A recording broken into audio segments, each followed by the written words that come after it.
Hello friends, this is Sumit, your friend and business coach. नमस्कार दोस्तों, मैं सुमित, आपका दोस्त और बिजनेस कोच। आपका हमारे चैनल कंप्लीट फाइनेंस सॉल्यूशन पे हार्दिक स्वागत है। A warm welcome to all of you to my channel complete finance solution. Friends, today we are going to discuss a very important topic,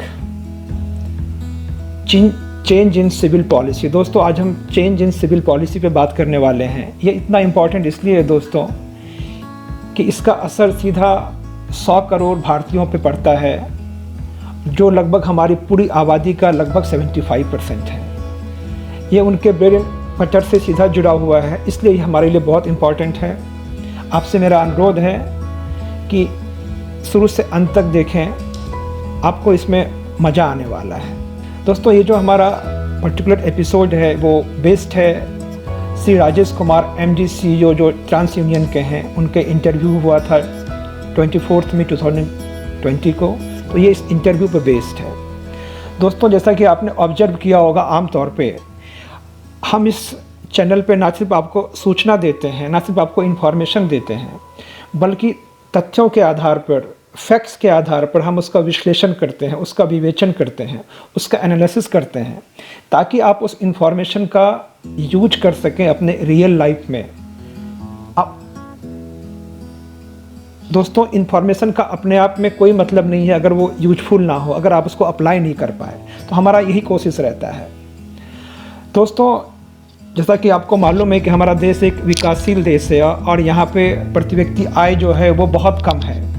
world में हमारा स्थान 126वां आता है। We are in 126 position. इसलिए दोस्तों, आय कम होने के कारण क्या होता है, हमारे लोगों के पास सेविंग कम होता है। सेविंग कम होने के कारण दोस्तों क्या होता है कि हमें हर छोटे बड़े काम के लिए लोन लेना पड़ता है। और जब हम लोन लेने जाते हैं तो हर वित्तीय संस्था, चाहे बैंक हो या NBFC है, हमारा सिविल चेक करती है और सिविल पर हमारे बैंक, हमारे लोन का होना या ना होना निर्भर करता है। इसलिए दोस्तों, आपसे अनुरोध है कि आप इसे अंत तक देखेंगे। हम इस पे हर चीज़ पे बहुत बारीकी से विचार करके आपके लिए लाए हैं। दोस्तों, इस पूरे टॉपिक को हमने 3 भाग में बांटा है। पहला पार्ट है कि 5 most important point you must know about the civil, जो आपको 5 बातें सिविल के बारे में जानना है। दूसरा, ये रिसेंट चेंजेज किया हुआ है सिविल के बारे में। तीसरा, इस चेंजेज का हमारे बैंक के ऊपर और कस्टमर के ऊपर क्या असर होने वाला है। दोस्तों, ये जो फर्स्ट 5 बात आपको जानने की ज़रूरत है सिविल के बारे में। पहला बात तो ये 2000 में बना था। 20 साल से ये हमारे लिए काम कर रहा है, मतलब 20 साल से हर बैंक का ये डेटा इकट्ठा कर रहा है। दूसरा दोस्तों, जो लगभग 5000 बैंक और NBFC इसके मेंबर हैं, मतलब शायद ही ऐसा कोई लैंडिंग इंस्टीट्यूशन है जो कि इसका मेंबर नहीं है। तीसरा दोस्तों, सबसे इम्पॉर्टेंट है कि मैंने पहले बताइए 100 करोड़ लोगों का क्रेडिट इंफॉर्मेशन रखता है। और उससे भी इंटरेस्टिंग बात है दोस्तों कि इसमें से कोई भी इंफॉर्मेशन सिविल का नहीं होता है। मतलब ये इतने लोगों का लोन रिकॉर्ड रखता है, पर इसमें से किसी भी रिकॉर्ड पे इसका हक नहीं होता है, ये दूसरे का रिकॉर्ड रखता है, मतलब उसकी चौकीदारी करता है। जैसे हमारे प्रधानमंत्री जी कहते थे कि मैं चौकीदार हूँ, देश की रक्षा करूँगा, वैसे ही सिविल कहता है कि देश के जितनी भी वित्तीय संस्था हैं उसके डेटा का ये सुरक्षा करेगा।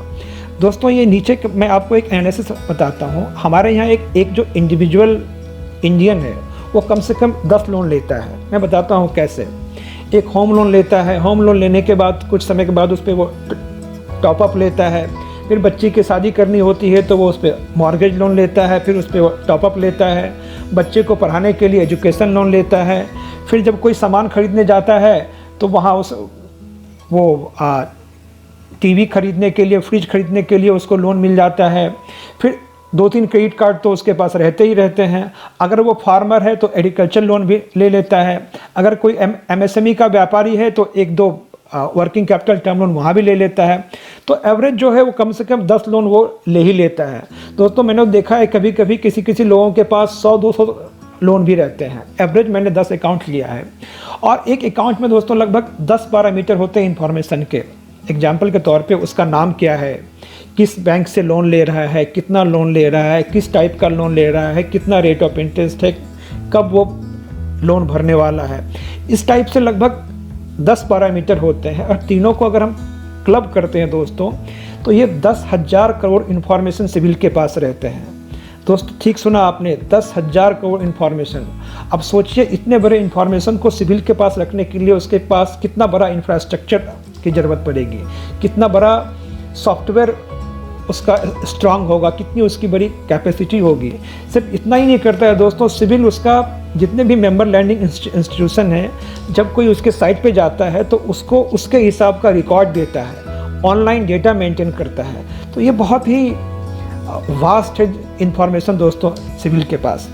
और सिविल जो है उसके जो नंबर होते हैं वो 3 डिजिट का होता है, आपको मालूम है 300 से 900 के बीच लगभग स्कोर होता है। अब देखते हैं दोस्तों कि ये रिसेंट चेंज किया हुआ है। दोस्तों अब तक सिविल जो था 24 महीने का जो क्रेडिट हिस्ट्री था उसको देख के हमारा प्रोबेबिलिटी ऑफ डिफ़ॉल्ट निकालता था। मतलब अगर किसी कस्टमर का स्कोर 650 है सिविल स्कोर और किसी का अगर 750 है तो ऐसा माना जाता था कि जिसका स्कोर ज़्यादा है उसके डिफ़ॉल्ट करने का चांस कम है। इसी इंफॉर्मेशन के बिहाफ पे जितने भी लैंडिंग इंस्टीट्यूशन है वो एक डिसीजन लिया करते हैं। अभी क्या किया है सिविल ने, 24 महीने के बजाय 36 महीने के रिकॉर्ड को अपने कैलकुलेशन में ले लिया है, अपने प्रोबेबिलिटी ऑफ डिफ़ॉल्ट को कैलकुलेट करने में ले लिया है। इससे सिविल का ये कहना था कि वो इससे पहले भी ये काम करना चाह रहे थे, लेकिन उनके पास इतना बड़ा इंफ्रास्ट्रक्चर नहीं था जो कि ये 10,000 करोड़ इन्फॉर्मेशन को एक साथ इकट्ठा कर सके और हमारे बैंक को सही इन्फॉर्मेशन दे सके। नेक्स्ट देखते हैं दोस्तों कि इस चेंज से क्या असर होने वाला है। दोस्तों सिविल स्कोर का नाम बदल गया है, क्रेडिट विजन स्कोर। तो अगली बार आप जाइएगा अपनी बैंक तो सही पूछेगा कि क्या नाम हुआ है, क्रेडिट विजन स्कोर। दूसरा दोस्तों सिविल ने क्या किया है, एक ट्रेंड एनालिसिस की बात की है। Means they have opted for a trend analysis. मतलब 2 साल में उनको सही खबर नहीं चलता था कि वो कस्टमर के बिहेवियर के बारे में, उनके पास डेटा अगर 3 साल का रहेगा तो कस्टमर के प्रोबेबिलिटी ऑफ डिफ़ॉल्ट के बारे में, उसके लोन भरने या ना भरने के बारे में वो बेहतर स्कोर दे पाएगा। तीसरा इसमें ऐसा चेंज आया है दोस्तों कि इससे हमारा सिविल स्कोर कम हो जाएगा। हाँ दोस्तों आप घबराइएगा मत, आपका सिविल स्कोर अगर आप अभी लेने जाइएगा तो पहले की तुलना में थोड़ा कम आएगा। ऐसा इसलिए हुआ है कि सिविल ने आपका 2 साल के बजाय अब 3 साल का डेटा चेक करना शुरू किया है। लेकिन दोस्तों अकॉर्डिंगली बैंक और एनबीएफसी को अपनी पॉलिसी में भी चेंज करना पड़ रहा है, क्योंकि अगर वो उसी स्टैंडर्ड पर जाएंगे तो उनको बोरोवर को कम बोरोवर मिलेंगे जिनको कि लोन देना है। एग्जाम्पल के तौर पे दोस्तों कि अगर बैंक या एनबीएफसी का मुख्य काम है आपको लोन देना, अगर वो लोन नहीं देंगे तो उनका इनकम नहीं होगा तो उनको भी दिक्कत आएगी। इसलिए दोस्तों अब ये जो सिविल का है उनको ये कम करना पड़ेगा। मान लीजिए पहले कोई बैंक 750 का बेंचमार्क रखती थी तो उनको अब 700 रखना पड़ेगा, ताकि अब क्योंकि वो दोनों स्कोर पास्ट रिकॉर्ड के हिसाब से बराबर ही रहेंगे। दोस्तों एक और सिविल में एक और इशू आता है ख़ास तौर से कि सिविल रिपोर्ट ठीक कैसे किया जाए। ऐसे हमारे बहुत सारे एमएसएमई के क्लाइंट हैं, कॉरपोरेट हैं, इंडिविजुअल हैं, उनका सिविल रिपोर्ट अगर गलत अपडेट हो गया है तो उसको ठीक कैसे करें। अगर आपको भी लगता है दोस्तों कि ये अगर इम्पॉर्टेंट है, इस पर आप जानकारी ऐसा ही डिटेल एनालिसिस चाहते हैं तो प्लीज़ हमें कमेंट करके बताएं ताकि हम इसके ऊपर बता सकें।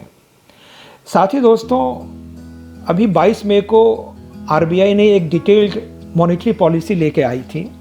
ये मॉनेटरी पॉलिसी आमतौर पे भी इम्पॉर्टेंट होती है, लेकिन अभी ये बहुत इम्पॉर्टेंट हो गया है क्योंकि दोस्तों ग्लोबल इकोनॉमी ऐसा माना जा रहा है, throughout the globe economy is going to shrink. 1930 के वर्ल्ड वार के बाद सबसे ख़राब हालत होने वाली है। आपको जान के बहुत शौक भी होगा और आश्चर्य भी होगा क्योंकि 50 साल के बाद भारतीय अर्थव्यवस्था भी नेगेटिव होने वाली है।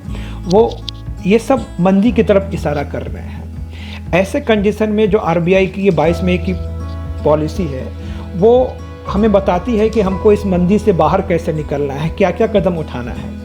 आपकी समझदारी के लिए दोस्तों हमने इसको 4 भाग में बांटा है। 4 पार्ट में आपके लिए वीडियो बना के सबमिट किया है। पहला सेगमेंट है एसएमई के लिए क्या करना चाहिए, वो कैसे बाहर आए। दूसरा है जनरल पब्लिक के लिए आरबीआई ने क्या किया है, गवर्नमेंट ने क्या किया ताकि उनका फाइनेंशियल रिस्क, ताकि उनका वित्तीय तकलीफ कम हो। थर्ड है दोस्तों कि आखिर अर्थव्यवस्था के वो कौन कौन से पैरामीटर है जिनको देख के हमें लग रहा है कि मंदी आने वाली है, इकोनॉमिक स्लोडाउन होने वाला है। इसका जानना दोस्तों इसलिए ज़रूरी है ताकि हम अपने बिजनेस को इस हिसाब से मोल्ड कर सकें कि हमको इस मंदी का कम से कम असर हो। चौथा जो पॉइंट है दोस्तों, चौथा जो पार्ट है वो सबसे इम्पॉर्टेंट है, क्योंकि इसमें आरबीआई ये कहता है कि इस इकोनॉमिक ग्लोबल स्लोडाउन के फेज में भी भारतीय अर्थव्यवस्था को कौन संभाल रहा है, who is behind saving this Indian economy, which sector is going to save the Indian economy.